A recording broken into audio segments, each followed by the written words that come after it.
तामसा पोलिसांनी कोपरा शिवारात छापा टाकून केला गुटख्याचा साठा जप्त। स्कॉर्पिओसह मुद्देमाल जप्त, 2 आरोपींवर गुन्हा दाखल। तामसा पोलिसांनी अवैध गुटखा वाहतूक करणाऱ्यांविरुद्ध धाडसी कारवाई करत कोपरा शिवारात छापा टाकून जवळपास 1.5 लाखांचा गुटख्याचा साठा आणि 5 लाखाचे एक स्कॉर्पिओ वाहन जप्त केलं आहे। सदरील घटना सोमवार दिनांक 9 फेब्रुवारी रोजी सायंकाळी 5 वाजता घडली आहे। या कारवाईमुळे अवैध गुटखा विक्री करणाऱ्यांमध्ये खळबळ उडाली आहे।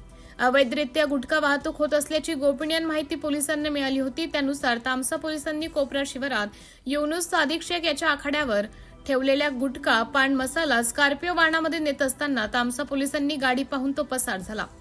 कोपरा शिवारात संशयित वाहनाची तपासणी केली असता त्यामध्ये मोठ्या प्रमाणात अवैध गुटखा आढळून आला। पोलिसांनी गुटखा साठ्यासह स्कॉर्पिओ वाहन जप्त करून तामसा पोलीस ठाणे येथे ठिकाणी आणले।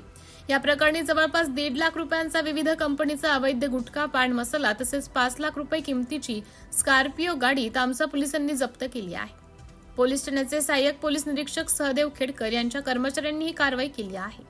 गाडीचा मालक समीर खान पठाण या व्यक्तीविरुद्ध अन्न सुरक्षा व मानके कायद्यानुसार गुन्हा दाखल करण्यात आला असून पुढील तपास तामसा पोलीस करीत आहेत। या कारवाईत सहाय्यक पोलीस निरीक्षक बालाजी नरवटे, अशोक शिंगणवाड, श्याम नागर जोगे, चालक कदम आदींनी सहभाग घेतला। सिटी इंडिया न्यूज साठी प्रतिनिधी शिवाजी खुणे, हदगाव।